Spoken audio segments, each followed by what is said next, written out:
Menghasilkan big data atau data dari miliaran perangkat yang terhubung. Big data membutuhkan cloud computing sebagai tempat penyimpanan dan pemrosesan yang efisien.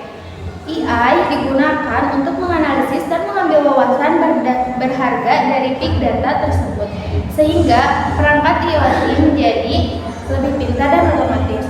Seluruh sinergi ini adalah inti dari revolusi industri 4.0, di mana proses industri dan kehidupan sehari-hari menjadi semakin terotomasi, terhubung, dan cerdas.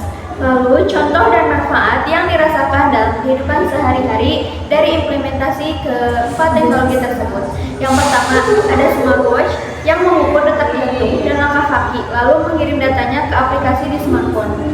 Yang kedua, aplikasi navigasi seperti Google Maps yang bisa memprediksi kemacetan berdasarkan data lokasi dari jutaan pengguna secara real time. Yang ketiga, analisis data cuaca untuk memprediksi bencana alam atau perubahan iklim. Yang keempat, asisten virtual seperti Google Assistant atau Siri yang dapat menjawab pertanyaan kita. Yang kelima, mengunggah dan menyimpan foto di Google Foto atau iCloud. Dan yang keenam, menggunakan aplikasi seperti Google Docs atau Microsoft Office 365 yang bisa diakses dan diedit bersama-sama secara real time. Dan yang terakhir ada kesimpulan, yaitu di masa sekarang informatika mendukung efisiensi dan produktivitas di berbagai sektor melalui otomisasi proses, analisis data, dan pengembangan perangkat lunak.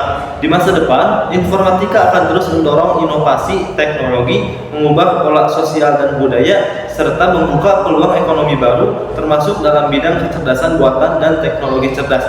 Perkembangan ini akan menghasilkan otomatisasi yang lebih luas dan cerdas di berbagai aspek kehidupan, yang pada akhirnya akan mengubah cara kita bekerja, berinteraksi, dan mengelola hidup sehari-hari. Sekian yang dapat kami sampaikan. Mohon maaf apabila ada kesalahan. Wassalamualaikum warahmatullahi wabarakatuh.